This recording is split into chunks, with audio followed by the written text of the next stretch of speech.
സഹോദരങ്ങളെ, സ്വന്തമായൊരു വീട് വേണം എന്ന് ആഗ്രഹിക്കാത്ത ആരുമില്ല. എല്ലാവർക്കും വീടിനോട് വല്ലാത്ത ഒരാഗ്രഹമാണ്. ആണായാലും പെണ്ണായാലും എല്ലാവർക്കും വീടിനോടൊരു മോഹം. കാരണം വീടിനോട് ആഗ്രഹമില്ലാത്ത ആരുമില്ല. കയറിക്കിടക്കാൻ സ്വന്തമായിട്ടൊരു ഭവനം വേണമെന്ന് ആഗ്രഹിക്കാത്ത ആരുമില്ല. കാരണം വീടിനോടുള്ള ആഗ്രഹം ഇന്നു മുതൽ തുടങ്ങിയതല്ല. എൻ്റെ പ്രിയമുള്ളവരെ, ഈ രാത്രിയിൽ നിങ്ങളുടെ എല്ലാ തിരക്കുകളും മാറ്റിവെച്ചിട്ട് നിങ്ങൾ ഇവിടെ വന്നിരിക്കുന്നത് എന്തിനു വേണ്ടിയാ? എന്തിനാ നിസ്കരിക്കുന്നേ? എന്തിനാ ഖുർആൻ ഓതുന്നേ? എന്തിനാ സദക്ക കൊടുക്കുന്നേ? എന്തിനാ സൽക്കർമ്മങ്ങൾ ചെയ്യുന്നേ? ഇതെല്ലാം ഒരു വീട് കിട്ടുന്നതിന് വേണ്ടിയാ. നമ്മളെല്ലാവരും ഈ കഷ്ടപ്പെടുന്നത് ഒരു വീടിന് വേണ്ടി. ഏത് വീട്? അത് ദുനിയാവിലെ വീടല്ല, അത് നമ്മുടെ തറവാടായ അള്ളാഹുവിൻ്റെ അനുഗ്രഹങ്ങൾ കൊണ്ട് നിറച്ച സ്വർഗമാണെന്ന് നബി മുഹമ്മദ് മുസ്തഫ. എല്ലാവരും സല്ലല്ലാഹു അലൈഹി വസല്ലം, പ്രവാചകൻ സല്ലല്ലാഹു അലൈഹി വസല്ലമ തങ്ങൾ അവിടെ നിന്ന് പറയും, നമ്മളെല്ലാവരും സ്വർഗത്തിൽ പോകാൻ വേണ്ടിയായി കഷ്ടപ്പെടുന്നത്. സ്വർഗം എന്ന് പറഞ്ഞാൽ എന്താ? നമ്മുടെ തറവാട്. നമ്മുടെ തറവാട്. ആ തറവാട്ടിൽ നിന്നാണ് നമ്മുടെ വാപ്പയെയും ഉമ്മയെയും അള്ളാഹു ഒരു അവസരത്തിൽ ഇറക്കി വിട്ടത്. നമ്മുടെ വാപ്പയും ഉമ്മയും ആ സ്വർഗത്തിലാണ് താമസിച്ച്. അവരവിടെയാണ് സന്തോഷത്തോടു കൂടി ഒരുപാട് കാലം കഴിഞ്ഞിരുന്നത്. ആ സ്വർഗത്തിൽ നിന്നാണ് നമ്മുടെ വാപ്പയെയും ഉമ്മയെയും അള്ളാഹു പുറത്താക്കിയത്.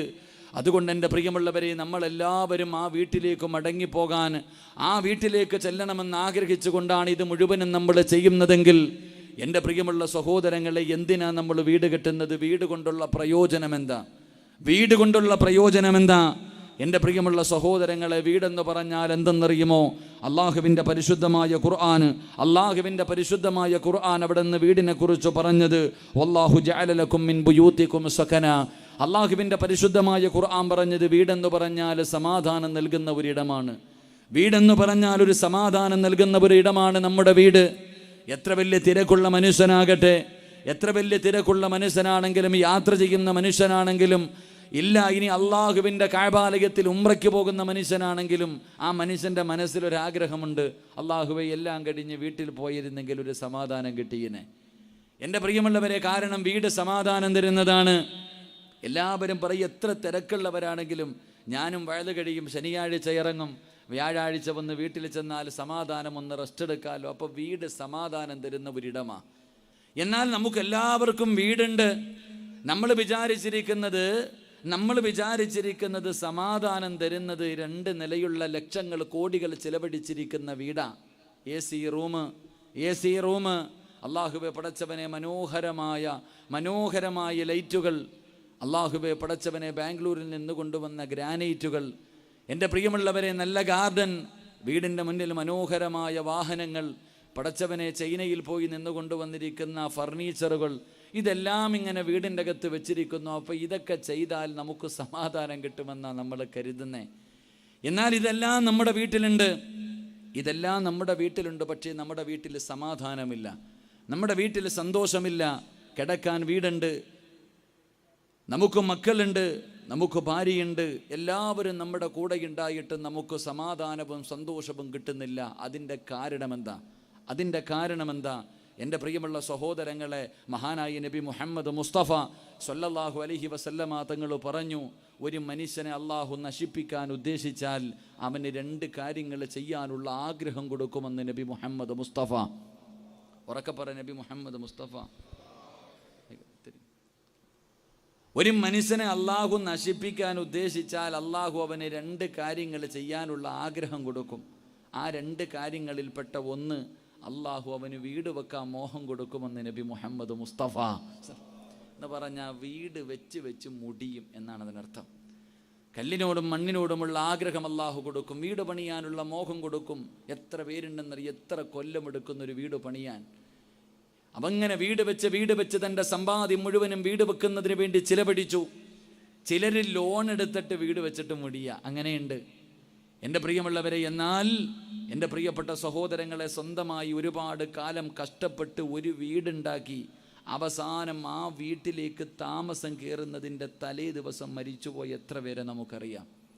അവസാനം നാട്ടുകാരും കുടുംബക്കാരും വെള്ള തുണിയിൽ പൊതിഞ്ഞിട്ട് തൻ്റെ ജനാസ പള്ളിയിലേക്ക് കൊണ്ടുപോകുമ്പോൾ കുടുംബക്കാർ പറയുന്നു, സ്വന്തമായി ഒരുപാട് കഷ്ടപ്പെട്ടുണ്ടാക്കിയ വീടല്ലേ, 1 മിനിറ്റെങ്കിലും ആ വീടിൻ്റെ അകത്ത് ആ ജനാസയൊന്ന് കയറ്റി വെച്ചിട്ട് പോകും. ഇതുപോലെ വളരെ മനസ്സിന് വല്ലാത്ത വേദനകൾ ഉണ്ടാക്കുന്ന കാഴ്ചകൾ നമ്മൾ കാണുന്നവരാ. എൻ്റെ പ്രിയമുള്ളവരെ, നമ്മുടെ വീടിൻ്റെ അകത്ത് സന്തോഷവും സമാധാനവും ഇല്ലാത്തത് എന്തുകൊണ്ടെന്നറിയോ? മഹാനായ നബി മുഹമ്മദ് മുസ്തഫ സ്വല്ലല്ലാഹു അലൈഹി വസല്ലമ തങ്ങളുടെ മുന്നിലേക്ക് ഒരു മനുഷ്യൻ വന്ന് കരഞ്ഞുകൊണ്ട് പറഞ്ഞു, യാ റസൂലല്ലാ, എനിക്കൊരു തറവാടുണ്ടായിരുന്നു നബിയെ, എനിക്കൊരു വീടുണ്ടായിരുന്നു നബിയെ. അവിടെ എൻ്റെ ഉമ്മയും എൻ്റെ വാപ്പയും എൻ്റെ ഭാര്യയും എൻ്റെ മക്കളും എൻ്റെ കൂടപ്പുറപ്പും ഞങ്ങളെല്ലാവരും വളരെ സന്തോഷത്തോടു കൂടി അവിടെ ജീവിച്ച്, നല്ല പണമുണ്ട്, നല്ല കച്ചവടമുണ്ട്, എല്ലാവർക്കും ആരോഗ്യമുണ്ട്, എല്ലാവരും സന്തോഷത്തോടു കൂടിയാണ് കഴിഞ്ഞത്. ഞാൻ സ്വന്തമായിട്ടൊരു വീട് വെച്ചു. ആ ചെറുപ്പക്കാരൻ പറയുകയാ, ഞാൻ സ്വന്തമായിട്ടും മറ്റൊരു വീട് വെച്ചു. ഞാൻ ആ വീട്ടിലേക്ക് താമസിക്കാൻ വേണ്ടി കടന്നു ചെന്നു. നബിയേ, ഞാനവിടെ താമസിക്കാൻ തുടങ്ങിയതിന് ശേഷം എൻ്റെ കച്ചവടം മുഴുവനും തകർന്ന് തെരിപ്പണമായി. എൻ്റെ മക്കളും മരിച്ചു നബിയെ. എൻ്റെ മക്കൾ ആ വീട്ടിൽ പോയതിന് ശേഷം മരിച്ചുപോയി നബിയെ. എനിക്കും എൻ്റെ ഭാര്യയ്ക്കൊക്കെ വല്ലാത്ത രോഗങ്ങളും പ്രയാസങ്ങളും പ്രതിസന്ധികളും നബിയെ, മാനസികമായി വല്ലാതെ തകർന്നുപോയി. എനിക്ക് വേണ്ടി ഒന്ന് ദുആ ചെയ്യുമോ എന്ന് പ്രവാചകൻ സ്വല്ലല്ലാഹു അലൈഹി വസല്ലമ തങ്ങളോട് ചോദിച്ചപ്പോൾ പ്രവാചകൻ ആ ചെറുപ്പക്കാരനോട് പറഞ്ഞത്, ആ വീട് ഒഴിവാക്കാനാ. അള്ളാഹു നമുക്ക് ഈമാൻ നൽകി അനുഗ്രഹിക്കുമാറാകട്ടെ. പ്രവാചകൻ ആ ചെറുപ്പക്കാരനോട് പറഞ്ഞത്, നിനക്ക് ആ വീട് ചേർന്നതല്ല, നീ അത് ഒഴിവാക്കാനാ പറഞ്ഞേ. എൻ്റെ പ്രിയമുള്ളവരെ, അതുകൊണ്ട് നമ്മുടെ വീടുകളിൽ സന്തോഷവും സമാധാനവും ഇല്ലാത്തതിൻ്റെ കാരണം എന്തെന്നറിയുമോ? നമ്മുടെ വീട്ടിൽ അള്ളാഹുവിൻ്റെ റഹ്മത്തിൻ്റെ മലക്കുകളുടെ സാന്നിധ്യമില്ലാത്തത് കൊണ്ടാണ്. അള്ളാഹു നമുക്ക് ഈമാൻ നൽകി അനുഗ്രഹിക്കുമാറാകട്ടെ. നമ്മുടെ വീട്ടിൽ സന്തോഷവും സമാധാനവും ഇല്ലാത്തതിൻ്റെ ഒന്നാമത്തെ കാരണം, നമ്മുടെ വീട്ടിൽ അള്ളാഹുവിൻ്റെ റഹ്മത്തിൻ്റെ മലക്കുകൾ വരുന്നില്ല. അള്ളാഹുവിൻ്റെ മലക്കുകളുടെ സാന്നിധ്യം നമ്മുടെ വീട്ടിലില്ല. പിന്നെ അവിടെ ആരാ ഉള്ളത്? ശൈത്താനും അവൻ്റെ മക്കളുമാണ് നമ്മുടെ വീടിൻ്റെ അകത്ത് താമസിക്കുന്നത്. അള്ളാഹു നമുക്ക് ഈമാൻ നൽകി അനുഗ്രഹിക്കുമാറാകട്ടെ. അതുകൊണ്ട് എൻ്റെ പ്രിയമുള്ള സഹോദരങ്ങളെ, നമ്മുടെ വീട്ടിൽ അടങ്ങിയിരിക്കുന്ന, നമ്മുടെ ശരീരത്തിൽ കൂടിയിരിക്കുന്ന ശൈത്താനെ ഇറക്കി വിട്ടിട്ട് അവിടെ മലക്കുകളെ കൊണ്ടുവന്ന് താമസിപ്പിക്കണം. അള്ളാഹു ഭാഗ്യം നൽകി അനുഗ്രഹിക്കുമാറാകട്ടെ. അള്ളാഹു ഭാഗ്യം നൽകി അനുഗ്രഹിക്കുമാറാകട്ടെ. ചില സ്ഥലങ്ങളിൽ, ചില ഭൂമികളിൽ, ചില വീടുകളിൽ ശൈത്താൻ ഉണ്ടെന്ന കാരണം ഹദീസിൽ കാണാം. പ്രവാചകൻ സ്വല്ലല്ലാഹു അലൈഹി വസല്ലമ തങ്ങളും സ്വഹാബത്തും ഒരു യുദ്ധം കഴിഞ്ഞു മടങ്ങി വരുമ്പോൾ സ്വഹാബികൾ പറഞ്ഞു, നബിയെ, വല്ലാത്ത ക്ഷീണം നബിയെ, നമുക്കൊന്ന് കിടന്നുറങ്ങാം, ഒരല്പസമയം കിടന്നുറങ്ങിയിട്ട് നമുക്ക് യാത്ര തുടങ്ങാം. പ്രവാചകൻ അനുവാദം കൊടുത്തു. എല്ലാ സ്വഹാബികളും നബിയും എല്ലാവരും കൂടെ ഒരു ഭാഗത്ത് അവരവർ കടന്നൊരു ഭൂമിയിൽ കിടന്നുറങ്ങി. അവസാനം എൻ്റെ പ്രിയമുള്ളവരെ, പ്രവാചകൻ സ്വല്ലല്ലാഹു അലൈഹി വസല്ലമ തങ്ങൾ ഉറക്കത്തിൽ നിന്ന് ഞെട്ടി ഉണരുന്നു. സ്വഹാബ, എന്തേ സഹാബ, എഴുന്നേക്ക് സഹാബ. പ്രവാചകൻ വല്ലാത്ത പരിഭ്രമത്തോടെ. കാരണം എന്തെന്നറിയോ? സുബഹി നമസ്കാരം ഖളാ ആയിപ്പോയി. എൻ്റെ പ്രിയമുള്ളവരെ, പ്രവാചകൻ്റെയും സ്വഹാബാക്കളുടെയും സുബഹി നമസ്കാരം ഖളാ ആയി. എല്ലാവരും ഉറങ്ങി. ബിലാൽ തങ്ങളോട് ചോദിച്ചു, എന്തേ ബിലാലെ വിളിക്കാഞ്ഞേ? നബിയെ, എല്ലാവരും ഉറങ്ങി, ഞാനും ഉറങ്ങിപ്പോയി നബിയെ. പ്രവാചകൻ സ്വല്ലല്ലാഹു അലൈഹി വസല്ലമ തങ്ങൾ പറഞ്ഞു, എല്ലാവരും വാഹനത്തിൽ കയറാൻ. പെട്ടെന്ന് വാഹനത്തിൽ കയറാൻ ധൃതി കാണിച്ചു. എല്ലാവരും കയറാൻ പറഞ്ഞു. പെട്ടെന്ന് എല്ലാവരും വാഹനത്തിൽ കയറി. എല്ലാവരും അവിടെ നിന്ന് യാത്ര പോയി. പ്രവാചകൻ സ്വല്ലല്ലാഹു അലൈഹി വസല്ലമ തങ്ങളോട് സ്വഹാബത്ത് ചോദിച്ചു, നബിയെ, എന്തേ എല്ലാവരും പെട്ടെന്ന് പോകാൻ പറഞ്ഞത്? ഇത്രയും ധൃതി കാണിച്ച് ഓടാനുള്ള കാരണമെന്താ? പ്രവാചകൻ അവിടെ നിന്ന് പറഞ്ഞ മറുപടി, നമ്മളിൽ എല്ലാവരും സുബഹി ഖളാ ആക്കിയിട്ട് ഉറങ്ങിയെങ്കിൽ ആ ഭൂമിക്ക് എന്തോ പ്രശ്നമുണ്ട്, അവിടെ ശൈത്താനിൻ്റെ സാന്നിധ്യമുണ്ടെന്ന് നബി മുഹമ്മദ് മുസ്തഫ. ഉറക്കെ നബി മുഹമ്മദ് മുസ്തഫ സ്വല്ലല്ലാഹു അലൈഹി വസല്ലം. അതുകൊണ്ട് എൻ്റെ പ്രിയമുള്ള സഹോദരങ്ങളോട്, വീടിൻ്റെ അകത്ത് സന്തോഷവും സമാധാനവും നമുക്ക് വേണം. നമ്മൾ കഷ്ടപ്പെട്ടുണ്ടാക്കിയ വീടിൻ്റെ അകത്ത് ഒരു രാത്രിയെങ്കിലും സന്തോഷത്തോടെ കിടന്നുറങ്ങാൻ കഴിഞ്ഞില്ലെങ്കിൽ പിന്നെ എന്തിനാണ് ഈ കഷ്ടപ്പെട്ടത്? അതുകൊണ്ട് സഹോദര, റഹ്മത്തിൻ്റെ മലക്കുകൾ നമ്മുടെ വീട്ടിലേക്ക് കടന്നു വരണം. അവിടെ കഴിഞ്ഞുകൂടുന്ന ശൈത്താന്മാരെ മുഴുവനും ഇന്നത്തെ ദിവസത്തോടുകൂടി അടിച്ചു പുറത്താക്കണം. അള്ളാഹു നമുക്ക് ഈമാൻ നൽകുമാറാകട്ടെ. അപ്പോൾ അടിച്ചു പുറത്താക്കാനുള്ള വഴി എന്താണെന്നാണ് ഞാൻ പറഞ്ഞു തരുന്നത്. അള്ളാഹു നമുക്ക് ചെയ്യാൻ ഭാഗ്യം നൽകി അനുഗ്രഹിക്കുമാറാകട്ടെ. അപ്പോൾ ഇൻഷാ അള്ളാഹ് ഇന്ന് മുതൽ തുടങ്ങല്ലേ. വീടിൻ്റെ അകത്തും നിൻ്റെ ശരീരത്തും കൂടിയിരിക്കുന്ന ശൈത്താനെ ഇന്ന് പുറത്താക്കല്ലേ? അതോ കെട്ടിപ്പിടിക്കുക? അവനെ പുറത്താക്കിയിട്ട് മലക്കുകളെ ഇറക്കുന്നോ, അതോ മലക്കിനെ പുറത്താക്കിയിട്ട് ശൈത്താൻ്റെ കൂടെ കൂടുന്നോ? എന്ത് വേണം? പറ മനുഷ്യന്മാരെ, എന്ത് വേണം? റഹ്മത്തിൻ്റെ മലക്ക് വേണോ, ശൈത്താൻ വേണോ? എന്ത് വേണം? പറ ചങ്ങായിമാരെ, മലക്കുകളെ വേണോ, ശൈത്താനെ വേണോ? ഉറക്കപ്പറ, നിൻ്റെ നാവ് കൊണ്ടൊന്ന് കേൾക്കട്ടെ, ഉറക്കപ്പറ. മലക്കുകളെ വേണം. താല്പര്യമുള്ളവർ കൈപൊക്കിക്കേ. ഇൻഷാ അല്ലാഹ്. എല്ലാം ഇറക്കാൻ തയ്യാറായിക്കോ. ഇന്നിറങ്ങി ഓടും. ഈ പറയുന്ന കാര്യങ്ങളെങ്ങാണം നിങ്ങൾ ആരെങ്കിലും ചെയ്താൽ നിൻ്റെ വീടിൻ്റെ മുകളിൽ ശൈത്താൻ കയറിയിരിക്കും. വാപ്പ ശൈത്താൻ, വാപ്പ ചെയ്താൻ വീടിൻ്റെ മുകളിൽ കയറി ഇരുന്നിട്ട് ഒരു വയൽ നടത്തും, മക്കളെ ഇന്ന് വരെ ഇവിടെ കൂടിയതൊക്കെ കഴിഞ്ഞ മക്കളെ, ഇനി ഇവിടെ താമസമില്ലടാ, ഓടി രക്ഷപ്പെട്ടോ. ശൈത്താൻ തൻ്റെ മക്കളോട് പറയാ, ഇത്രയും നാളും കഴിഞ്ഞു, സന്തോഷമായിരുന്നു, പക്ഷേ ഇനി ഇവിടെ സ്ഥാനമില്ല, ഇവിടെ അള്ളാൻ്റെ മലക്കുകൾ വന്നു തുടങ്ങി, ഇവിടെ ആൾതാമസം തുടങ്ങി. ഇത്രയും നാൾ ഇവിടെ ശവമായിരുന്നു, ഈ വീടിൻ്റെ അകത്ത് കഴിഞ്ഞതൊക്കെ മനുഷ്യനൊന്നും ആയിരുന്നില്ല, എല്ലാം മരിച്ച ശവം പോലെയായിരുന്നു. പക്ഷേ ഇവിടെ താമസം തുടങ്ങി, ഇവിടെ അള്ളാഹുവിൻ്റെ റഹ്മത്തിൻ്റെ മലക്കുകൾ വന്നു തുടങ്ങി, എല്ലാവരും ഓടി രക്ഷപ്പെട്ടോ, അടുത്ത വീട് നോക്കിക്കോ എന്ന് ശൈത്താൻ പറയുമെന്ന് നബി മുഹമ്മദ് മുസ്തഫ സ്വല്ലല്ലാഹു അലൈഹി വസല്ലമ തങ്ങൾ അവിടെ നിന്ന് പറയുമ്പോൾ, എൻ്റെ പ്രിയമുള്ള സഹോദരങ്ങളെ, സഹോദരിമാരെ, അള്ളാഹുവിൻ്റെ പ്രവാചകൻ സ്വല്ലല്ലാഹു അലൈഹി വസല്ലമ തങ്ങൾ അവിടെ നിന്ന് പറയുകയാണ്, നമ്മൾ ഈ ഭൂമിയിൽ നിന്ന് ആകാശത്തേക്ക് നോക്കുമ്പോൾ നക്ഷത്രങ്ങൾ തിളങ്ങുന്നത് പോലെ, ഈ ഭൂമിയിൽ നിന്ന് ആകാശത്തേക്ക് നോക്കുമ്പോൾ നക്ഷത്രങ്ങൾ തിളങ്ങുന്നത് പോലെ മലക്കുകൾ ആകാശത്ത് നിന്ന് ഭൂമിയിലേക്ക് നോക്കുമ്പോൾ ചില വീടുകൾ തിളങ്ങുമെന്ന് നബി മുഹമ്മദ് മുസ്തഫ സല്ലല്ലാഹു അലൈഹി വസല്ലമ തങ്ങൾ പറയുകയാണ്, ഈ നാട്ടിലെ ചില വീടുകൾ ഇങ്ങനെ തിളങ്ങുകയാണ്, മലക്കുകൾ കാണുകയാണ്, ആ മലക്കുകൾ ആ വീട്ടിലേക്ക് വന്നു പോവുകയാണ്. എൻ്റെ പ്രിയമുള്ളവരെ, പ്രവാചകൻ സല്ലല്ലാഹു അലൈഹി വസല്ലമ തങ്ങൾ പറയുമ്പോൾ നമ്മുടെ വീട്ടിലേക്ക് റഹ്മത്തിൻ്റെ മാലാഖമാർ ഇറങ്ങി വരണോ, അള്ളാഹുവിൻ്റെ റഹ്മത്തിൻ്റെ മലക്കുകൾ നമ്മുടെ വീട്ടിലേക്ക് കടന്നു വരണോ, അതിൻ്റെ കാരണം എന്തെന്നറിയുമോ, അതിന് ചെയ്യേണ്ടതെന്തെന്നറിയുമോ? അള്ളാഹുവേ, നമ്മുടെ വീട് മലക്കിന് കാണുന്ന രീതിയിൽ നമ്മുടെ വീടിനെ നമ്മൾ അലങ്കരിക്കലാണ്, നമ്മുടെ വീടിനെ നമ്മൾ പ്രകാശിക്കലാണ്. എൻ്റെ പ്രിയമുള്ളവരെ, എങ്ങനെയാണൊരു വീട് അലങ്കരിക്കുന്നത്? അള്ളാഹുവിൻ്റെ പ്രവാചകൻ സ്വല്ലല്ലാഹു അലൈഹി വസല്ലമ തങ്ങൾ പറയുകയാണ്, അള്ളാഹുവിൻ്റെ പള്ളികൾ മുഴുവനും അള്ളാഹുവിൻ്റെ ഭവനങ്ങളാണ്. ലോകത്തുള്ള കഅബാലയം മുതൽ പടച്ചവനെ ഈ നാട്ടിലെ ചെറിയ ഒരു പള്ളിയാകട്ടെ, എല്ലാ പള്ളികളും അള്ളാഹുവിൻ്റെ വീട് തന്നെയാണ്. ഈ വീടുകൾ എങ്ങനെയാണ് അലങ്കരിക്കേണ്ടത്? അത് AC വെച്ചിട്ടല്ല, ലൈറ്റ് വെച്ചിട്ടല്ല. അള്ളാഹുവിൻ്റെ പള്ളികൾ അലങ്കരിക്കേണ്ടത് എങ്ങനെയെന്നറിയുമോ? അത് ഇബാദത്ത് കൊണ്ടാണെന്ന് നബി മുഹമ്മദ് മുസ്തഫ സ്വല്ലല്ലാഹു അലൈഹി വസല്ലമ തങ്ങൾ അവിടെ നിന്ന് പറഞ്ഞു തരുമ്പോൾ, എൻ്റെ പ്രിയമുള്ളവരെ, അള്ളാഹുവിൻ്റെ ഭവനം എങ്ങനെയാണ് അലങ്കരിക്കുന്നത്? അള്ളാഹുവിൻ്റെ വീട് അലങ്കരിക്കുന്നത് ഇബാദത്ത് കൊണ്ടാണെങ്കിൽ, എൻ്റെ പ്രിയമുള്ള മുസ്ലിമേ, നമ്മുടെ വീടും അലങ്കരിക്കേണ്ടത് എന്തുകൊണ്ടെന്നറിയുമോ? അതാ ആകാശത്ത് നിന്ന് ഭൂമിയിലേക്ക് മലക്കുകൾ നോക്കുമ്പോൾ പ്രകാശിക്കുന്ന ചില വീടുകൾ കാണുകയാണ്. ആ വീട് തേടിയിട്ട് മലക്കുകൾ ഇറങ്ങി വരികയാണ്. അങ്ങനെ പ്രകാശിക്കുന്ന ഒന്നാമത്തെ വീടേതാ?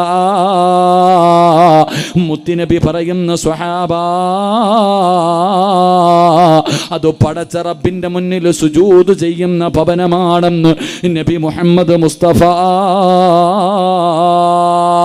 സല്ലല്ലാഹു അലൈഹി വസല്ലമ തങ്ങൾ അവിടെ നിന്ന് പറയുമ്പോൾ, അല്ലാഹുവേ, പള്ളിയുടെ മിനാരത്തിൽ നിന്ന് ഓരോ ദിവസം 5 നേരം ഹയ്യ അലസ് സ്വലാ, ഹയ്യ അലൽ ഫലാ, അല്ലാഹുവിൻ്റെ പള്ളിയുടെ മിനാരത്തിൽ നിന്ന് ബാങ്ക് വിളിക്കുമ്പോൾ ഏത് വീടിൻ്റെ അകത്താണോ നമസ്കരിക്കുന്നത്, ഏത് വീടിൻ്റെ അകത്താണോ നമസ്കാരമുള്ളത്, ആ വീട്ടിലേക്ക് അള്ളാഹുവിൻ്റെ റഹ്മത്തിൻ്റെ മലക്കുകൾ കടന്നു വരുമെന്ന് നബി മുഹമ്മദ് മുസ്തഫ സ്വല്ലല്ലാഹു അലൈഹി വസല്ലമ തങ്ങൾ പറഞ്ഞു തരുമ്പോൾ, ഈ സദസ്സിലിരിക്കുന്ന വാപ്പമാര് പഠിച്ചോ, നിന്റെ നാശത്തിൻ്റെ ഒന്നാമത്തെ കാരണം എന്താ? നിനക്ക് സമാധാനമില്ലാത്തതിൻ്റെ, നിനക്ക് സന്തോഷമില്ലാത്തതിൻ്റെ, എല്ലാം കിട്ടിയിട്ട് പടച്ചവനെ നിന്റെ ജീവിതം ഇങ്ങനെയാകാറുള്ള കാരണമെന്താ? നിന്റെ കച്ചവടങ്ങൾ മുഴുവനും തകർന്ന് തരിപ്പണമാകാറുള്ള കാരണമെന്താ? എത്ര ഉണ്ടാക്കിയിട്ടും ഒന്നും തികയാത്തതിൻ്റെ കാരണമെന്താ? എൻ്റെ പ്രിയമുള്ളവരെ, നിന്റെ വീടിൻ്റെ അകത്ത് പടച്ച റബ്ബിന്റെ മുന്നിൽ സുജൂദ് ചെയ്യാത്തത് കൊണ്ടാ, അള്ളാനെ നിന്റെ വീടിൻ്റെ അകത്ത് ഓർക്കാത്തത് കൊണ്ടാ. നമസ്കാരം നമ്മുടെ വീട്ടിലില്ലല്ലോ. പടച്ചവനെ, എത്ര പേരാണ് നമസ്കരിക്കുന്നത്? ആണുങ്ങൾക്ക് വീട്ടിലെ ജമാഅത്തില്ല. അള്ളാഹുവിന്റെ പ്രവാചകൻ പറഞ്ഞു, പെണ്ണുങ്ങളെ വീട്ടിലാണ് നിസ്കരിക്കേണ്ടത്. വീട്ടിലെവിടെയാ നിസ്കരിക്കേണ്ടതെന്നറിയുമോ? അത് വീടിന്റെ ഉള്ളറയിലാണെന്ന് നബി മുഹമ്മദ് മുസ്തഫ സ്വല്ലല്ലാഹു അലൈഹി വസല്ലമ തങ്ങൾ പറയുമ്പോൾ, എൻ്റെ പ്രിയമുള്ളവരെ, നമ്മുടെ വീടിൻ്റെ അകത്തുനിന്ന് നിസ്കാരമില്ലാതെ വന്നു, നമ്മുടെ ജീവിതത്തിൽ പ്രയാസങ്ങളായി, പ്രശ്നങ്ങളായി, പ്രതിസന്ധികളായി, വല്ലാത്ത ദുഃഖമായി. അള്ളാഹുവിൻ്റെ പ്രവാചകൻ പറഞ്ഞത് എന്തെന്നറിയോ? നിന്റെ ജീവിതത്തിലെ സർവ്വ പ്രയാസങ്ങളും മാറാൻ ഒറ്റ വഴിയേ ഉള്ളൂ. നിന്റെ കച്ചവടം ലാഭത്തിലാകണോ? നിനക്ക് വീട് വേണോ? നിനക്ക് ആഹാരം വേണോ? നിന്റെ പ്രയാസങ്ങൾ മാറണോ? നിന്റെ രോഗങ്ങൾ മാറണോ? നിന്റെ ദുഃഖങ്ങൾ മാറണോ? നിനക്ക് സമാധാനം വേണോ? അള്ളാഹുവിൻ്റെ പ്രവാചകൻ പറയുകയാ, 5 നേരം നിസ്കരിച്ചാൽ അള്ളാഹു നിന്റെ ജീവിതത്തിലെ പ്രയാസങ്ങൾ മാറ്റിത്തരുമെന്ന് നബി മുഹമ്മദ് മുസ്തഫ സല്ലല്ലാഹു അലൈഹി വസല്ലമ തങ്ങൾ പറയുമ്പോൾ, എത്ര വലിയ വേദനയാണെങ്കിലും മാറാൻ, എത്ര വലിയ വേദനയാകട്ടെ, എത്ര വലിയ പ്രയാസമാകട്ടെ, മാറാൻ ഒറ്റ വഴിയേ ഉള്ളൂ. മഹാനായ ഇബ്നു മസ്ഊദ് റളിയല്ലാഹു തആല അൻഹു, ഇബ്നു മസ്ഊദ് റളിയല്ലാഹു തആല അൻഹു, ഇബ്നു അബ്ബാസ് റളിയല്ലാഹു തആല അൻഹു, പടച്ചവനെ ഒരു യാത്ര കഴിഞ്ഞിങ്ങനെ അതാ യാത്രയിലാണ്. അപ്പോഴാണ് അറിയുന്നത് തൻ്റെ സഹോദരൻ മരണപ്പെട്ടു പോയി, തൻ്റെ കൂടപ്പിറപ്പ് മരണപ്പെട്ടു എന്നറിയുമ്പോൾ ഇബ്നു അബ്ബാസ് തങ്ങൾക്ക് വല്ലാത്ത വേദനയായി. സ്വന്തം സഹോദരൻ മരണപ്പെട്ടിരിക്കുകയാണ്. ആർക്കാണ് താങ്ങാൻ കഴിയുക? സ്നേഹമുള്ളവന് താങ്ങാൻ കഴിയില്ല. ഇബ്നു അബ്ബാസ് തങ്ങൾ തൻ്റെ കുതിരയുടെ മുകളിൽ നിന്ന് താഴെ ഇറങ്ങുകയാണ്. എല്ലാവരും അത്ഭുതത്തോടെ നോക്കി നിൽക്കുമ്പോ ഇബ്നു അബ്ബാസ് തങ്ങൾ വുളുവെടുത്തിട്ട് 2 റക്അത്ത് നമസ്കരിക്കുകയാ.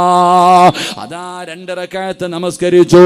നമസ്കാരം കഴിഞ്ഞിട്ട് തൻ്റെ കൂടെ വന്നവരോട് പറഞ്ഞു, നമുക്ക് യാത്ര തുടങ്ങാം. എല്ലാവരും ചോദിച്ചു, നിങ്ങൾക്ക് എങ്ങനെയാ ഇത് പറയാൻ കഴിയുന്നത്? സ്വന്തം കൂടപ്പിറപ്പ് മരണപ്പെട്ടിരിക്കുന്ന വേദന എങ്ങനെയാണ് മറക്കാൻ കഴിയുന്നത്? ഇബ്നു അബ്ബാസ് തങ്ങൾ പറഞ്ഞത് എന്തെന്നറിയുമോ? ഇസ്തഈനൂ ബിസ്സബ്രി വസ്സലാ. അള്ളാഹുവിൻ്റെ ഖുർആനാ പറഞ്ഞത്. എൻ്റെ പ്രിയമുള്ളവരെ, നമസ്കാരം എല്ലാ ദുഃഖത്തിനുമുള്ള പരിഹാരമാ, എല്ലാ പ്രശ്നങ്ങൾക്കുമുള്ള പരിഹാരമാ, എല്ലാ പ്രതിസന്ധികൾക്കുമുള്ള പരിഹാരമാ. നിസ്കാരമെന്ന് പരിശുദ്ധമായ ഖുർആൻ എവിടെന്ന് പറഞ്ഞു തരുമ്പോ, എൻ്റെ പ്രിയമുള്ളവരെ, നിങ്ങളിൽ പലരും സുബഹിക്ക് പള്ളിയിൽ പോകുന്നവരാ. ഇരിക്കുന്ന പെണ്ണുങ്ങളിൽ പലരും നിസ്കരിക്കുന്നവരാ. നിങ്ങൾ നിസ്കരിക്കില്ല എന്ന് ഞാൻ പറയുന്നില്ല. പക്ഷേ സുബഹിക്ക് പള്ളിയിലേക്ക് പോകുന്ന വാപ്പാ, നിന്റെ ഭാര്യ നിസ്കരിക്കാറുണ്ടോ? നിന്റെ ഭാര്യ നിസ്കരിക്കാറുണ്ടോ? മഹാനായ പ്രവാചകൻ സല്ലല്ലാഹു അലൈഹി വസല്ലമ തങ്ങൾ പറഞ്ഞു, ഒരു ഭർത്താവിന് സ്വർഗമുണ്ട്, ഒരു ഭർത്താവിന് സ്വർഗമുണ്ട്. ഏതു ഭർത്താവിനെന്നറിയോ? രാവിലെ സുബഹിക്ക് പള്ളിയുടെ മിനാരത്തിൽ നിന്ന് ബാങ്ക് വിളിച്ചു, നമസ്കരിക്കുന്നതിന് വേണ്ടി എഴുന്നേറ്റു, ചാരത്ത് കിടക്കുന്ന ഭാര്യയെ വിളിച്ചുണർത്തി, എന്നിട്ട് ബാത്റൂമിൽ പോയി നിന്റെ ആവശ്യങ്ങൾ മുഴുവനും കഴിഞ്ഞിട്ട് ഒതുവെടുത്തിട്ട് തിരിച്ചു വരുമ്പോൾ നിന്റെ ഭാര്യ അതേപോലെ അവിടെ കിടന്നുറങ്ങുകയാണ്. കിടപ്പറയിൽ എഴുന്നേക്കാതെ കിടന്നുറങ്ങുന്ന ഭാര്യയുടെ മുഖത്തേക്ക് ഒലുവെടുത്തിട്ട് നിന്റെ മുഖത്തിരിക്കുന്ന വെള്ളത്തിന്റെ തുള്ളികളുണ്ടല്ലോ, ആ വെള്ളം ഇങ്ങനെ എടുത്തിട്ട് നിന്റെ ഭാര്യയുടെ മുഖത്തിങ്ങനെ കുടഞ്ഞിട്ട് എഴുന്നേറ്റ് നിസ്കരിക്കടി എന്ന് പറയുന്ന മനുഷ്യര് അല്ലാഹു സ്വർഗ്ഗം കൊടുക്കുമെന്ന് നബി മുഹമ്മദ് മുസ്തഫ സല്ലല്ലാഹു അലൈഹി വസല്ലമ തങ്ങൾ പറയുമ്പോൾ, വാപ്പാ നീ നിന്റെ ഭാര്യയെ വിളിക്കൂല. പെണ്ണെ, തഹജ്ജുദ് നിസ്കരിക്കാൻ എഴുന്നേക്കുന്ന പെണ്ണ്, സുബഹി നിസ്കരിക്കുന്ന പെണ്ണ്, നീ നിന്റെ ഭർത്താവിനെ വിളിച്ചുണർത്തിയിട്ട് നിസ്കരിക്കാൻ പറയുവോ? ഉസ്താദേ, ജീവിതത്തിലെ സമാധാനമില്ല, കണ്ണീരാണെന്ന് പറയുന്നതിൻ്റെ കാരണം അതാണ് പൊന്നുമോള്. എൻ്റെ പ്രിയപ്പെട്ട വാപ്പമാരോടും ഉമ്മമാരോടും ചോദിക്കട്ടെ, നീ എഴുന്നേറ്റ് പള്ളിയിൽ പോകും, നീ എഴുന്നേറ്റ് പള്ളിയിൽ പോകും, നീ എഴുന്നേറ്റ് സുബഹി നിസ്കരിക്കും. പക്ഷേ അടുത്ത റൂമിൽ കിടക്കുന്ന നിന്റെ പൊന്നുമോളെ നിസ്കരിക്കാൻ നീ വിളിക്കുവോ? എൻ്റെ വാപ്പയോട് ചോദിക്കുകയാ, വാപ്പാ 18 19 വയസ്സുള്ള നിന്റെ പൊന്നാര മക്കള് അടുത്ത റൂമിലല്ലേ കിടക്കുന്നത്? എടാ, എഴുന്നേറ്റ് എൻ്റെ കൂടെ പള്ളിയിൽ വാ എന്ന് പറയാ നിന്നെ കൊണ്ട് കഴിയുമോ? അല്ലാഹുവേ, പടച്ചവനെ, പല മാതാപിതാക്കളും കരുതിയിരിക്കുന്നത് വിവാഹം കഴിഞ്ഞാൽ എല്ലാം കഴിഞ്ഞെന്നാണ്. വിവാഹം കഴിഞ്ഞാൽ എല്ലാം കഴിഞ്ഞെന്നാ? ഇല്ല വാപ്പാ, ഒരിക്കലും നീ അങ്ങനെ ചിന്തിക്കല്ലേ. നിന്റെ ബാധ്യത തീരൂല. മഹാനായ നബി മുഹമ്മദ് മുസ്തഫ സ്വല്ലല്ലാഹു അലൈഹി വസല്ലമ തങ്ങള് തന്റെ പ്രിയപ്പെട്ട പൊന്നുമോള് ഫാത്തിമ ബീബി റളിയല്ലാഹു തആല അൻഹാ അലിയാര് തങ്ങളുടെ കയ്യിൽ പിടിച്ചു കൊടുത്തു. തന്റെ പൊന്നാര മകളുടെ വിവാഹം കഴിഞ്ഞു. എന്നാലും അല്ലാഹുവേ, മുത്തുനബി ഫാത്തിമ ബീവിയുടെ വീടിന്റെ മുന്നിൽ ചെന്നിട്ട് അലിയാര് തങ്ങളുടെ കൂടെ റൂമിന്റെ അകത്ത് കിടക്കുന്ന പൊന്നാര മകളുടെ വീടിന്റെ മുന്നിൽ ചെന്നിട്ട് ലോകത്തിന്റെ നേതാവ് വിളിക്കുന്നു, മോളെ ഫാത്തിമ, എഴുന്നേറ്റ് നിസ്കരിക്കുമോളെ. സുബഹി നിസ്കരിക്കാനല്ല വിളിച്ചത്, തഹജ്ജുദ് നിസ്കരിക്കുന്നതിന് പോലും അല്ലാഹുവിന്റെ പ്രവാചകൻ തന്റെ പൊന്നാര മകളെ വിളിച്ചുണർത്തുമായിരുന്നു എന്ന് ചരിത്രം പറയുമ്പോ നിന്നെ കൊണ്ട് കഴിയുമോ ബാപ്പാ? 19 വയസ്സുള്ള പൊന്നുമോള് ഭർത്താവിന്റെ കൂടെ അടുത്ത റൂമിൽ കിടക്കുന്നുണ്ട്. നിനക്കൊന്ന് ചെന്നിട്ട് വാതിലിലൊന്ന് മുട്ടിയിട്ട് എഴുന്നേറ്റ് നിസ്കരിക്കും മക്കളെ. പറയാ നിനക്ക് സമയമില്ലല്ലോ. എഴുന്നേറ്റ് പള്ളിയിൽ പോകുന്ന വാപ്പയാ. കഴിയുവോ പൊന്നുമോളെ? നീ മാത്രം നിസ്കരിച്ചാ പോരാ. അല്ലാഹ് പറഞ്ഞത് നീ മാത്രം രക്ഷപ്പെട്ടാ മതിയോ? അല്ലാഹ് ഖുർആനിൽ എന്താ പറഞ്ഞത്? എന്തേ പറഞ്ഞത്? അവിടെന്ന് പറഞ്ഞു, കൂ അംഫുസകും വഅഹ്ലീകും നാറാ വഖൂദുഹൻ നാസു വൽ ഹിജാറാ. അല്ലാഹ് ഖുർആനിൽ പറഞ്ഞത് നീ മാത്രം രക്ഷപ്പെട്ടാ പോരാ, നിന്റെ കുടുംബത്തെ കൂടെ നരകത്തിൽ നിന്ന് രക്ഷപ്പെടുത്തണേ എന്ന് ഖുർആൻ പറയുമ്പോ, സ്വന്തം മക്കളും ഭാര്യയും വീടിന്റെ അകത്ത് കിടന്ന് ഉറങ്ങുമ്പോ അവരെ വിളിച്ചുണർത്തി പള്ളിയിൽ, ആൺമക്കളെ പള്ളിയിൽ കൊണ്ടുപോകാത്ത വാപ്പാ, തന്റെ പൊന്നാര മകൾ അടുത്ത റൂമിൽ കിടന്ന് സുഖിച്ചുറങ്ങുമ്പോ അവരെ വിളിച്ചുണർത്താതെ സ്വന്തമായിട്ട് സുബഹി നിസ്കരിക്കുന്ന ഉമ്മ, നിന്നെ അല്ലാഹ് വെറുതെ വിടൂല. നീ ആരെന്നറിയോ? സ്വന്തം മക്കളെ പള്ളിയിൽ കൊണ്ടുപോകാതെ പടച്ചവനെ രോഗം പിടിച്ചിട്ടും നീ നടന്ന് പള്ളിയിൽ പോകുമല്ലോ. സ്വന്തം മക്കളെ പള്ളിയിൽ കൊണ്ടുപോകാത്ത വാപ്പാ, നീ ആരെന്നറിയോ? നാളെ പടച്ച റബ്ബിന്റെ പരലോകത്തിലെ ഏറ്റവും വൃത്തികെട്ടവൻ നീയാണെന്ന് നബി മുഹമ്മദ് മുസ്തഫ സല്ലല്ലാഹു അലൈഹി വസല്ലമ തങ്ങൾ പറയുകയാ.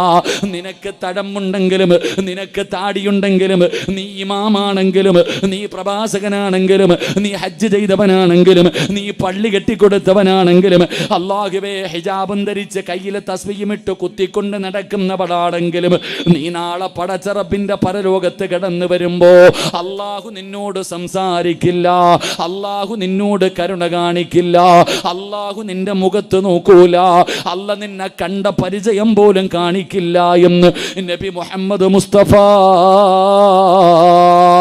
സല്ലല്ലാഹു അലൈഹി വസല്ലമ തങ്ങൾ പറയുമ്പോൾ, ഒരു വാപ്പ എങ്ങനെയാകണമെന്നറിയോ? ഒരു ഉമ്മ എങ്ങനെയാകണമെന്നറിയോ? എൻ്റെ പ്രിയപ്പെട്ട വാപ്പമാരോടും ഉമ്മമാരോടും എനിക്ക് പറയാനുള്ളത്, ഒരു നല്ല വാപ്പയെ ഞാൻ പറഞ്ഞു തരാ. ആ വാപ്പ ആരെന്നറിയുമോ? മഹാനായ സയ്യിദുനാ ഉമർ ഇബ്നുൽ ഖത്താബ് റളിയല്ലാഹു തആല അൻഹു. പടച്ചവനെ, പണ്ട് ഉമറിനെ കാണിച്ചിട്ട് വീടിന്റെ അകത്ത് കിടക്കുന്ന കൊച്ചുമക്കളോട് പറയുമായിരുന്നു, ഭക്ഷണം കഴിക്കാത്ത മക്കളോട്, ഉറങ്ങാത്ത മക്കളോട്, എടാ ഉമർ വരുന്നുണ്ട് ഉറങ്ങിക്കോ എന്ന് പറയുമ്പോ പിഞ്ചു കുഞ്ഞുങ്ങൾ വരെ പേടിച്ച് ഉറങ്ങുമായിരുന്നു. ആ ഉമറുണ്ടല്ലോ, ആരാ ഉമറാരാ? എൻ്റെ പ്രിയമുള്ളവരെ, ഉമർ ലോകത്ത് ഇബ്ലീസിന് ഒരാളെയേ പേടിയുള്ളൂ. അതാരെന്നറിയുമോ? മഹാനായ സയ്യിദുനാ ഉമർ ഇബ്നുൽ ഖത്താബ്. ഉമർ തങ്ങൾ വരുന്ന വഴിയിലൂടെ പോലും ശൈത്താൻ വരില്ലായിരുന്നു. അത്രയ്ക്ക് പേടിയായിരുന്നടാ ചെറുപ്പക്കാരാ, അത്രയ്ക്കും പേടിയായിരുന്നു ഉമറിന്റെ ഈമാൻ അറിയോ? ഒരിക്കൽ അള്ളാഹുവിന്റെ പ്രവാചകൻ അവിടെ നിന്ന് ഖബറിന്റെ അകത്ത് നടക്കുന്ന രംഗങ്ങളെ കുറിച്ച് പറഞ്ഞു കൊടുക്കുകയാ. അവിടെ നിന്ന് പറഞ്ഞു, സ്വഹാബാ, ഒരു മനുഷ്യന്റെ ജനാസ ഖബറിന്റെ അകത്ത് കൊണ്ടുവച്ചാൽ 2 മലക്കുകൾ ഖബറിന്റെ അകത്തേക്ക് കടന്നു വരികയാണ്. മൻ റബ്ബുക മൻ ദീനുക മൻ ഇമാമുക.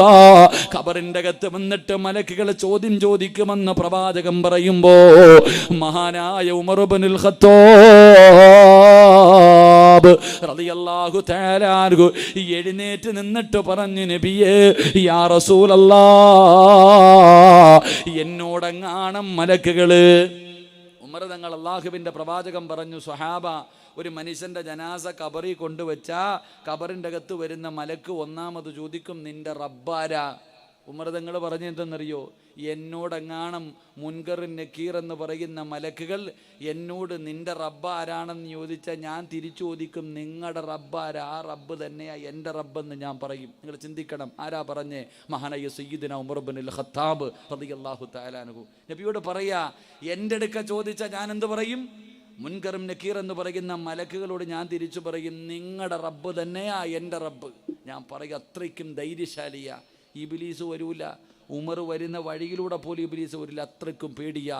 ആ ഉമർ ഇബ്നുൽ ഖത്താബ് റളിയല്ലാഹു തആല അൻഹു എല്ലാ ദിവസവും രാവിലെ എഴുന്നേറ്റ് മക്കളുടെ റൂമിൻ്റെ മുന്നിൽ പോകും. പഠിച്ചോ പെങ്ങളെ, നിനക്കതിനുള്ള ധൈര്യമില്ല, നിനക്കതിനുള്ള ധൈര്യമില്ല. 12 വയസ്സുള്ള മകൻ്റെ അടുത്ത് പോയിട്ടിടാ നിസ്കരിക്കടാ എന്ന് പറയാനുള്ള ധൈര്യം നിനക്കില്ല, നിനക്കതിനുള്ള വോയിസും ഇല്ല. കാരണം നീ നിസ്കരിക്കുന്നത് ഇന്ന് വരെ മക്കൾ കണ്ടിട്ടില്ല. പിന്നെങ്ങനെ? നീ നിസ്കരിക്കുന്നത് കണ്ടിട്ടില്ലല്ലോ. വാപ്പ സുബഹി നിസ്കരിക്കാതെ മക്കളോട് പറഞ്ഞിട്ട് കാര്യമുണ്ടോ? ഇല്ല. പറഞ്ഞിട്ട് കാര്യമുണ്ടോ? ഒരു കാര്യമില്ല. നീ ആദ്യം ചെയ്ത് കാണിക്ക്, നിനക്കതിനുള്ള അവകാശമില്ല. മഹാനായ ഉമർ ഇബ്നുൽ ഖത്താബ് റളിയല്ലാഹു തആല അൻഹു തൻ്റെ മക്കളുടെ റൂമിൻ്റെ മുന്നിൽ ചെന്നിട്ട് വിളിക്കും, മക്കളെ, സുബഹിക്ക് പള്ളിയിൽ പോകാൻ സമയമായി, മക്കളെ എഴുന്നേക്ക്. സുബഹിക്ക് പള്ളിയിൽ പോകാൻ സമയമായി, മക്കളെ എഴുന്നേക്ക്.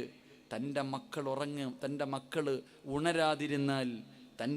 ഉണരാതിരുന്നാൽ ഉമർ ഇബ്നുൽ ഖത്താബ് റളിയല്ലാഹു തആല അൻഹു തൻ്റെ മക്കളുടെ റൂമിൻ്റെ മുന്നിൽ നിന്നിട്ട് ഖുർആനിൽ 2 ആയത്ത് ഓതുമായിരുന്നു എന്ന് ചരിത്രം പഠിപ്പിക്കുന്നു. അള്ളാഹു ഭാഗ്യം നൽകി അനുഗ്രഹിക്കുമാറാകട്ടെ.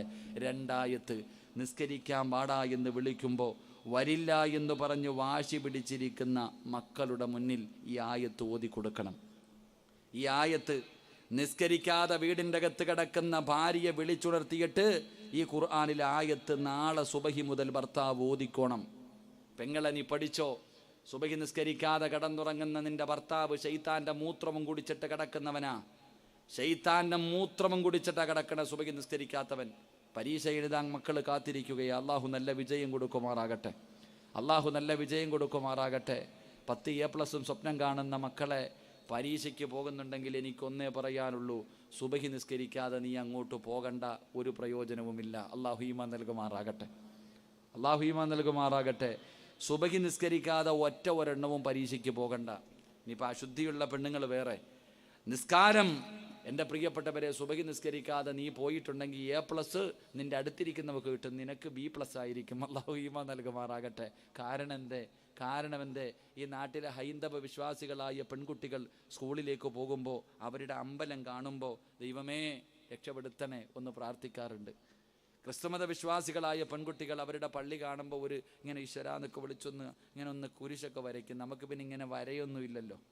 അവരങ്ങനെയെങ്കിലും പരീക്ഷയ്ക്ക് പോകുമ്പോൾ ദൈവത്തെ ഓർത്തിട്ടാ പോണേ. നമ്മുടെ മക്കളോ 7 മണി വരെ സുഖിച്ച് കിടന്നുറങ്ങും. പരീക്ഷയാടാ ഇന്ന്. വാപ്പ വിളിക്കും, ഉമ്മ വിളിക്കും, ചാടി എഴുന്നേറ്റ് ശൈത്താൻ്റെ മൂത്രവും കുടിച്ചിട്ട് പോവാ. നീ എങ്ങനെ ജയിക്കാനാ? അവരുടെ ദൈവത്തിന് നന്ദി കാണിച്ചു, നീ അതുമില്ല. നീ പോയി A+ മേടിക്കാൻ പൊക്കോ. റസൂലുള്ള പറഞ്ഞു, സുബഹി നിസ്കരിക്കാത്ത ദിവസം ഒന്നും ചെയ്യണ്ട, അതിൽ ബറക്കത്തില്ലെന്ന് നബി മുഹമ്മദ് മുസ്തഫ. ഉറക്കെ നബി മുഹമ്മദ് മുസ്തഫ സല്ലല്ലാഹു അലൈഹി വസല്ലമ തങ്ങൾ പറഞ്ഞു, സുബഹി നിസ്കരിക്കാത്ത ദിവസം എന്ത് ചെയ്താലും നിന്റെ വീടിന് കുറ്റിയടിച്ചതാരാ? ഒന്ന് ആലോചിക്കേ. നിന്റെ വീടിന് കുറ്റിയടിച്ചതാരാ? നിന്റെ വീടിന് കല്ലിട്ടതാരാ? എൻ്റെ സഹോദരൻ, അങ്ങനല്ലേ? ഞാൻ എൻ്റെ പ്രിയപ്പെട്ടവരോട്, കച്ചവടമൊക്കെ എന്തിനാ? ഒരു കട തുടങ്ങുന്നത് നിനക്ക് ജീവിക്കാനല്ലേ, നിനക്ക് രക്ഷപ്പെടാനല്ലേ ഒരു കട തുടങ്ങുന്നേ. നീ മന്ത്രിയെ വിളിച്ചോ, MLA വിളിച്ചോ, MP വിളിച്ചോ, മെമ്പറെ വിളിച്ചോ, പഞ്ചായത്ത് പ്രസിഡന്റിനെ വിളിച്ചോ, ആരെ വേണമെങ്കിലും നീ വിളിച്ചോ. പക്ഷേ നിന്റെ കടയ്ക്കകത്ത് ആദ്യം കയറേണ്ടുന്നവൻ സുബഹി നിസ്കരിച്ചവനായിരിക്കണം. സുബഹി നിസ്കരിച്ചവനായിരിക്കണം. നീ ആരെ വിളിച്ചില്ലെങ്കിലും ഞാൻ നിന്നോടെങ്കിലും പറയുക, നിനക്ക് രക്ഷപ്പെടണമെങ്കിൽ നീ ആയിരിക്കണം സുബഹി നിസ്കരിച്ചിട്ട് ആദ്യം കയറേണ്ടത്. അല്ലാതെ സുബഹി നിസ്കരിക്കാത്തവനെ കൊണ്ട് നിന്റെ കട തുടങ്ങിയ മോനെ അള്ളാഹു അതിൽ ബർക്കത്ത് നൽകില്ല എന്ന് നബി മുഹമ്മദ് മുസ്തഫ സ്വല്ലല്ലാഹു അലൈഹി വസല്ലം. അതുകൊണ്ട് എല്ലാ ഭാര്യയും എല്ലാ ഭർത്താവും എല്ലാ മാതാപിതാക്കളും നാളെ സുബഹി മുതൽ ഉറങ്ങുന്ന മക്കളുടെ മുന്നിൽ പോയി, നിസ്കരിക്കാത്ത ഭർത്താവിൻ്റെ മുന്നിൽ പോയി, നിസ്കരിക്കാത്ത ഭാര്യയുടെ മുന്നിൽ പോയി, നിസ്കരിക്കാത്ത കൂടപ്പുറപ്പിൻ്റെ മുന്നിൽ പോയി ഖുർആനിലെ 2 ആയത്ത് പറഞ്ഞു കൊടുക്കണം. അള്ളാഹു ഭാഗ്യം നൽകുമാറാകട്ടെ, അള്ളാഹു ഭാഗ്യം നൽകുമാറാകട്ടെ. മഹാനായ സയ്യിദുനാ ഉമർ ഇബ്നുൽ ഖത്താബ് റളിയല്ലാഹു തആല അൻഹു ചെയ്യുന്നത് എന്തെന്നറിയുമോ? അല്ലാഹുവേ, നമസ്കാരത്തിന്റെ സമയമാകുമ്പോൾ വീടിന്റെ റൂമിന്റെ അകത്ത് കിടന്നുറങ്ങുന്ന മക്കളുടെ ചാരത്ത് ചെന്നിട്ട് അവിടുന്ന് തൻ്റെ മക്കളോട് പറയുകയാണ്, മക്കളെ എഴുന്നേക്ക്, പള്ളിയിൽ പോകാൻ നമസ്കരിക്കാൻ സമയമായി, അള്ളാഹുവിന് നന്ദി കാണിക്കാൻ സമയമായി. എഴുന്നേക്കും മക്കളെ, നമസ്കരിച്ചാൽ അള്ളാഹു തരുന്ന പ്രതിഫലം എന്തെന്നറിയുമോ? മഹാനായ ഉമർ ഇബ്നുൽ ഖത്താബ് റളിയല്ലാഹു തആല അൻഹു പറയുകയാണ്, ബിസ്മില്ലാഹിർ റഹ്മാനിർ റഹീം വഅ്മുർ അഹ്ലക ബിസ്സലാത്തി വസ്തബിർ അലൈഹാ. മഹാനായ ഉമർ ഇബ്നുൽ ഖത്താബ് റളിയല്ലാഹു തആല അൻഹു വീടിന്റെ അകത്ത് നമസ്കരിക്കാതെ കിടന്നുറങ്ങുന്ന മക്കളുടെ ചാരത്ത് ചെന്നിട്ട് അവിടുന്ന് പറയുന്നു, മക്കളെ എഴുന്നേറ്റ് നിസ്കരിക്കാൻ പാടാ മോനെ, എഴുന്നേറ്റ് നിസ്കരിക്കടാ പൊന്നുമോനെ. നമസ്കരിച്ചാൽ അള്ളാഹു തരുന്ന പ്രതിഫലം എന്തെന്നറിയുമോ? 5 നേരം നമസ്കരിക്കുന്ന ഒരു മനുഷ്യൻ അള്ളാഹു തരുന്ന പ്രതിഫലം എന്തെന്നറിയുമോ? അള്ളയാ പറഞ്ഞത്. സൂറത്തു താഹ എടുത്തു നോക്ക്, അള്ളാഹുവിന്റെ വിശുദ്ധമായ ഖുർആനിലെ സൂറത്തു താഹ. ആ സൂറത്തു താഹയുടെ 132 ആയത്തെടുത്തിട്ട് ഓതി നോക്ക്. അള്ളാഹുവാ പറയുന്നത്, നമസ്കരിക്കുന്ന ഒരു മനുഷ്യൻ അള്ളാഹു കൊടുക്കുന്ന പ്രതിഫലം എന്തെന്നറിയുമോ? ലാ നസ്അലുക റിസ്കാ. ഒരു വാപ്പ തന്റെ പൊന്നാര മക്കളോട് പറയുന്നു, മക്കളെ എഴുന്നേറ്റ് നിസ്കരിക്കടാ. ലാ നസ്അലുക റിസ്കാ നഹ്നു നർസുഖുഹു. അവിടെന്ന് പറയുന്നു, ഭക്ഷണം തരുന്നവനല്ലയാ, റിസ്ക് തരുന്നവനല്ലയാ. മോനെ എഴുന്നേറ്റ് നിസ്കരിക്കടാ, മോനെ എഴുന്നേറ്റ് നിസ്കരിക്കടാ. മരിക്കുന്ന കാലം വരെ നിനക്ക് അല്ലാഹു അന്നം തരും മോനെ. പടച്ചവനെ, അല്ലാഹുവിന്റെ ഖുർആൻ പറയുകയാ, വാപ്പാ നീ ഭയപ്പെടണ്ട, നിന്റെ മക്കൾ പട്ടിണിയാകുമെന്ന് നീ പേടിക്കണ്ട, തിന്നാ ഭക്ഷണം കിട്ടില്ല എന്ന് ഭയപ്പെടണ്ട, മറ്റുള്ളവന്റെ മുന്നിൽ പോയി കൈനീട്ടേണ്ട ഗതി വരുമെന്ന് നീ പേടിക്കണ്ട. അള്ളാഹുവാണ് പറഞ്ഞത്, മോനെ നിസ്കരിച്ച ആഹാരം ഞാൻ തരാ, ഞാനാ നിനക്ക് ഭക്ഷണം തരുന്നത്. നീ കിടന്ന് രാപ്പകലുകൾ കിടന്ന് നെട്ടോട്ടമോടണ്ട, നീ ടെൻഷൻ അടിക്കണ്ട, നീ ഒരുപാട് കഷ്ടപ്പെടണ്ട. മോനെ, നിന്റെ വാകീറിയത് ഞാനാണ്, നിനക്ക് കടിക്കാനുള്ള ഭക്ഷണം തരുന്നവൻ ഞാനാണ്. അതുകൊണ്ട് നീ എൻ്റെ മുന്നിൽ വന്ന് ഇബാദത്ത് ചെയ്താൽ, നിസ്കരിച്ചാൽ മരിക്കുന്ന കാലം വരെ നിനക്ക് ഞാൻ ഭക്ഷണം തരാമെന്ന് പടച്ച റബ്ബ് പറയുമ്പോ, പെങ്ങളെ പഠിക്കാൻ തയ്യാറാകു, പെങ്ങളെ പേടിക്കല്ലേ പൊന്നുമോളെ. അള്ളയാ പറഞ്ഞത്, മരിക്കുന്ന കാലം വരെ നിനക്ക് അല്ലാഹു റിസ്ക് തരും, കഴിക്കാനുള്ള ഭക്ഷണം അല്ല ഏറ്റെടുത്തിരിക്കുകയാ. നീ ചെയ്യേണ്ടത് തലകുത്തി നിൽക്കണ്ട. 5 നേരം അള്ളാന്റെ പള്ളിയിൽ നിന്ന് ബാങ്ക് വിളിക്കുമ്പോ എന്ത് ജോലിയാകട്ടെ, എന്ത് ജോലിയാകട്ടെ, അള്ളാന്റെ പള്ളിയിൽ നിന്ന് ബാങ്ക് വിളിക്കുമ്പോ പെട്ടെന്ന് എല്ലാ ജോലികളും മാറ്റിവെച്ചിട്ട് നിനക്ക് കൈകാലുകളും കഴുകിയിട്ട് മീൻ വെട്ടിയാൽ കുളിക്കണമെന്ന് നിർബന്ധമില്ലല്ലോ. അടുക്കളയിൽ ചോറ് വെക്കുമ്പോ കരിപറ്റി എന്ന് പറഞ്ഞ് കുളിക്കണമെന്നില്ലല്ലോ. അതാ നിന്റെ ശരീരത്തിൽ വിയർപ്പുണ്ട് എന്ന് പറഞ്ഞിട്ട് നീ നിസ്കാരം നീട്ടിവെക്കരുത്. കാരണം നിസ്കാരം തടയുന്ന കാര്യമല്ല വിയർപ്പ്. എൻ്റെ പെങ്ങളോട് പറയുകയാ, ളുഹർ അസർ വരെ നീ നീട്ടല്ലേ മോളെ. ളുഹറിന് ബാങ്ക് വിളിച്ചാൽ പെട്ടെന്ന് കൈകാലുകൾ കഴുകിയിട്ട് പടച്ച റബ്ബിന്റെ മുന്നിൽ ചെന്നിട്ട് നീ അങ്ങ് സുജൂദ് ചെയ്താൽ മരിക്കുന്ന കാലം വരെ അല്ല നിന്നെ പട്ടിണിക്കിടില്ല എന്ന് നബി മുഹമ്മദ് മുസ്തഫ. അള്ളാന്റെ ഖുർആനാ പറയുന്നത്, മുത്തുനബി എവിടെന്നത് വിശദീകരിക്കുന്നുണ്ട്. അതുകൊണ്ട് എൻ്റെ പ്രിയപ്പെട്ട പെമ്മക്കളോട് പറയുകയാ, മോളെ പേടിക്കണ്ട, ഒരിക്കലും നീ ഭയപ്പെടണ്ട. വീടിൻ്റെ അകത്ത് കടന്നുറങ്ങുന്ന 10 വയസ്സുള്ള 12 വയസ്സുള്ള 15 വയസ്സുള്ള 10ാം ക്ലാസ്സിൽ പഠിക്കുന്ന +1 പഠിക്കുന്ന പൊന്നുമോളെ വിളിച്ചുണർത്തിയിട്ട് നിസ്കരിക്കടി എന്ന് പറയാൻ കഴിയണം. ഇപ്പം നിനക്ക് വല്ലാത്ത ആത്മാർത്ഥതയാ. എന്തിനാ ആത്മാർത്ഥത കാണിക്കുന്നത്? നിന്റെ മക്കൾ 10ാം ക്ലാസ്സിലൊന്ന് വിജയിക്കുന്നതിന് വേണ്ടിയാ, +1 വിജയിക്കുന്നതിന് വേണ്ടിയാ, +2 വലിയ മാർക്ക് വാങ്ങുന്നതിന് വേണ്ടിയാ, മക്കളെ വിജയിപ്പിക്കുന്നതിന് വേണ്ടി പടച്ചവനെ സ്പെഷ്യൽ ക്ലാസ് പോലും കൊടുക്കുന്ന എൻ്റെ പ്രിയപ്പെട്ട മാതാപിതാക്കളെ, എങ്കിൽ നിനക്ക് ഈമാനുണ്ടെങ്കിൽ 10ാം ക്ലാസ്സിലല്ല നിന്റെ മക്കളെ വിജയിപ്പിക്കേണ്ടത്. നിങ്ങൾ ഈമാനുള്ളവരാണെങ്കിൽ നിങ്ങളുടെ മക്കളോട് നിങ്ങൾക്ക് ആർക്കെങ്കിലും സ്നേഹമുണ്ടെങ്കിൽ വിജയിപ്പിക്കേണ്ടത് എവിടെയാ? അത് സ്കൂളിലല്ല. എവിടെയാ വിജയിക്കേണ്ടതെന്നറിയുവോ? അള്ളാഹുവിൻ്റെ ഖുർആൻ പറയുന്നുണ്ട്, എപ്പോഴാണ് ഒരു മനുഷ്യന് വിജയിയാകുന്നത്? കുല്ലു നഫ്സിൻ ദാഇഖത്തുൽ മൗത്ത് വ ഇന്നമാ തുവഫൗന ഉജൂറകും യൗമൽ ഖിയാമ ഫമൻ സുഹ്സിഹ അനിന്നാർ വഉദ്ഖിലൽ ജന്നത ഫഖദ് ഫാസ്. ആരാണ് വിജയം എന്ന് പരിശുദ്ധമായ ഖുർആൻ പറയുമ്പോൾ എൻ്റെ പ്രിയപ്പെട്ടവരോട് എനിക്ക് പറയാനുള്ളത്, നാളെ സുബഹി മുതൽ തുടങ്ങിക്കോ. അല്ലാഹുവേ, മഹാനായ ഉമർ ഇബ്നുൽ ഖത്താബ് റളിയല്ലാഹു തആല അൻഹു തൻ്റെ മക്കളോട് പറഞ്ഞു കൊടുക്കുന്ന, മക്കളെ എഴുന്നേറ്റ് നിസ്കരിക്കടാ. നിസ്കരിച്ചാ നിന്റെ ഉത്തരവാദിത്തം അല്ലാഹു ഏറ്റെടുക്കുകയാണ്. നിനക്ക് മരിക്കുന്നത് വരെ കഴിക്കാനുള്ള ഭക്ഷണം അല്ലാഹു തരും മോനെ. എന്നിട്ട് രണ്ടാമത് പറയുകയാ, മോനെ, മരിക്കുന്ന സമയത്ത് ഈമാനോടുകൂടി മരിക്കണമെന്ന് നിനക്ക് വല്ലാത്ത മോഹമല്ലേ? ലാ ഇലാഹ ഇല്ലല്ലാഹ് എന്ന് പറഞ്ഞുകൊണ്ട് മരിക്കാൻ ആഗ്രഹിക്കാത്ത ഏത് മനുഷ്യനാണുള്ളത്? എല്ലാവർക്കും വല്ലാത്ത ആഗ്രഹമാണ്. ഈമാനോടുകൂടിയുള്ള ഒരു മരണം കൊതിക്കാത്തവരില്ല. വാപ്പാ, നിനക്ക് നല്ല മരണം വേണോ? വെള്ളിയാഴ്ച രാവിലെ മരണം വേണോ? ചിരിക്കുന്ന മുഖത്തോടെ, പ്രകാശിക്കുന്ന മുഖത്തോടെ അല്ലാഹുവേ, മരിച്ച വീട്ടിൽ നിനക്ക് കിടക്കണോ? നിന്നെ കാണാൻ വരുന്നവർ നീ മരിച്ചതുപോലെ മരിക്കാൻ കൊതിക്കണോ? അല്ലാഹുവിൻ്റെ പരിശുദ്ധമായ ഖുർആനാ പറയുന്നത്, നമസ്കരിക്കുന്ന ഒരു മനുഷ്യൻ അല്ലാഹു കൊടുക്കുന്ന രണ്ടാമത്തെ പ്രതിഫലം എന്തെന്നറിയുമോ? അല്ലാഹു അവന് നല്ല മരണം കൊടുക്കുമെന്ന് അല്ലാഹുവിൻ്റെ വിശുദ്ധ അല്ലാഹുവിൻ്റെ ഖുർആനാ പറയുന്നത്. വാപ്പാ, നിനക്കൊരു നല്ല മരണം കിട്ടണമെന്ന് നിനക്ക് ആഗ്രഹമുണ്ടെങ്കിൽ ഈ നാട്ടിൽ എത്രയോ പേര് വെള്ളിയാഴ്ച രാവിലെ പോയി, എത്രയോ പേര് വെള്ളിയാഴ്ച ദിവസം മരണപ്പെട്ടു. കാണാൻ പോയിട്ട് തിരിച്ചു വരുമ്പോൾ നീ പറഞ്ഞല്ലോ, മരിച്ചാൽ ഇതുപോലെ മരിക്കണം. അവൻ്റെ മുഖത്തെ പ്രകാശം കണ്ടോ? അവൻ്റെ മുഖത്തെ സന്തോഷം കണ്ടോ? അവൻ്റെ മുഖത്തെ പുഞ്ചിരി കണ്ടോ?